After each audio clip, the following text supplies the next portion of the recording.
Hello guys, welcome back to channel. എല്ലാവർക്കും സുഖമല്ലേ? ഇന്ന് നമ്മൾ നാച്ചുറലായിട്ടൊരു ഷാമ്പു തയ്യാറാക്കാൻ പോവുകയാണ്. ഇത് ഭയങ്കര നല്ല അടിപൊളിയാണ്. ഞാൻ ഇത് ഇടയ്ക്കിടയ്ക്ക് ചെയ്യുന്നതാണ്. എനിക്ക് ഭയങ്കര ഇഷ്ടമാണ് കേട്ടോ. ഈ താളിയുടെ കൂടെ നമ്മളൊരു അടിപൊളി ഒരു സീക്രട്ട് ഇൻഗ്രീഡിയൻറ്റും കൂടി ചേർക്കുന്നുണ്ട് ഗൈസ്. അത് നിങ്ങൾ എന്തായാലും മിസ് ചെയ്യാതെ കാണണം. ഇത് ത്രൂ ഔട്ട് ഫുള്ള് കാണണം കേട്ടോ, എന്നാലും അത് അറിയാൻ പറ്റുള്ളൂ എന്താണെന്നുള്ളതൊക്കെ.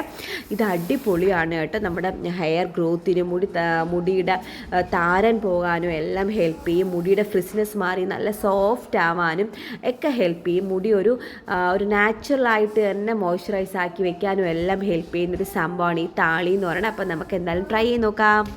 നമ്മൾ ആദ്യം തന്നെ ഇത് നന്നായിട്ടൊന്ന് വാഷ് ചെയ്തെടുക്കുന്നുണ്ട്. ഇതിലുള്ള പൊടി അഴുക്കും എല്ലാം മാറാൻ വേണ്ടിയിട്ട്, എന്തെങ്കിലും പുഴുവോ എന്തെങ്കിലും ഉണ്ടെങ്കിൽ അതൊക്കെ മാറാൻ വേണ്ടിയിട്ടാണ്. കഴുകിയതിന് ശേഷം നമ്മൾ മിക്സിയിലിട്ട് നന്നായിട്ട് ഇത് പേസ്റ്റ് രൂപത്തിൽ അരച്ചെടുക്കുകയാണ് ചെയ്യേണ്ടത്. ഞാനിത് പിന്നെ അരിച്ചെടുക്കുന്നില്ല. നിങ്ങൾക്ക് വേണമെന്നുണ്ടെങ്കിൽ അരിച്ചെടുക്കാം കേട്ടോ. അരിച്ചെടുത്തിട്ട് ഉപയോഗിക്കുന്നത് നല്ലതാണ്. ഞാനിത് ഇങ്ങനെ തന്നെ ഉപയോഗിക്കുകയാണ് ചെയ്യുന്നത്. നന്നായിട്ട് അരച്ചെടുത്തു. ഇതിന് ശേഷം നമ്മളൊരു സംഭവം കൂടി ചേർക്കും. നമ്മൾ ആഡ് ചെയ്യുന്ന വേറൊരു സംഭവം എന്ന് വെച്ചാൽ റോസ്മേരി എസൻഷ്യൽ ഓയിലാണ്. നമ്മുടെ ഹെയർ ഗ്രോത്തിന് അടിപൊളിയാണ് കേട്ടോ. നമ്മുടെ ഹെയറിലെ ഡാൻഡ്രഫ് മാറാനും ഹെയർ ഗ്രോത്തിനും പിന്നെ ഡ്രൈ ഫ്രിസ്നെസ് എല്ലാം മാറാനും മുടി പൊട്ടിപ്പോകുന്നത് കുറയ്ക്കാനും എല്ലാം ഹെൽപ്പ് ചെയ്യും കേട്ടോ. 2-3 തുള്ളിയും കൂടി നമ്മൾ ആഡ് ചെയ്യുന്നുണ്ട്. ഇത് നന്നായിട്ട് അരച്ചതിന് ശേഷം, നമ്മുടെ താളി അരച്ചതിന് ശേഷമാണ് ഇത് ആഡ് ചെയ്യണം. എന്നിട്ട് നന്നായിട്ടൊന്ന് മിക്സ് ചെയ്തിട്ട് നമ്മളെ സ്കാൽപ്പിൽ നന്നായിട്ടൊന്ന് തേക്കുക. സ്കാൽപ്പ് എല്ലാം ഓരോ ഭാഗമായിട്ട് എടുത്തിട്ട് നന്നായിട്ട് സ്കാൽപ്പിന് എല്ലാ ഭാഗത്തും തേച്ച് കൊടുക്കണേ. ഇത് കണ്ട് നമ്മുടെ മിക്സ് ഇവിടെ റെഡിയാണ്. നമുക്കിനി ഹെയറിൽ തേക്കാം. എല്ലാ ഭാഗത്തും, തലയുടെ എല്ലാ ഭാഗത്തും തേക്കാം. ഞാനൊരു 2 to 5 മിനിറ്റ്സ് മാത്രമേ വെക്കുന്നുള്ളൂ. കാരണം എനിക്ക് ജലദോഷമൊക്കെ പെട്ടെന്ന് വരുന്നൊരു സ്വഭാവം ഉള്ളൊരിതാണ് കേട്ടോ. അപ്പോൾ അതുകൊണ്ട് തന്നെ ഞാൻ 2 to 5 മിനിറ്റ്സേ വെക്കുന്നുള്ളൂ.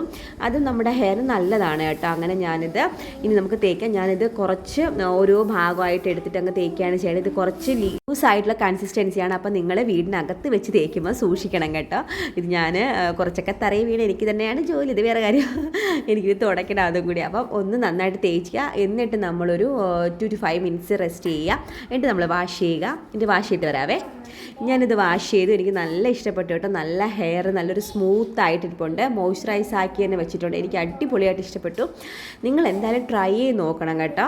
പിന്നെ ജലദോഷമോ പനിയോ അങ്ങനെയൊന്നും ഉള്ള സമയത്ത് ചെയ്യാതിരിക്കുന്നതാണ് നല്ലത്. അപ്പോൾ പിന്നെ നിങ്ങൾക്ക് എന്തായാലും ഇഷ്ടമായെന്ന് തന്നെ വിശ്വസിക്കുന്നു. എനിക്ക് നല്ല സോഫ്റ്റ് ആയിട്ടുള്ളതായിട്ട് തോന്നി കേട്ടോ. എന്തായാലും ട്രൈ ചെയ്ത് നോക്കും. നെക്സ്റ്റ് വീഡിയോയിൽ നമുക്ക് നല്ലൊരു കണ്ടന്റുമായിട്ട് കാണാം. അതുവരേക്കും tata bye bye, see U.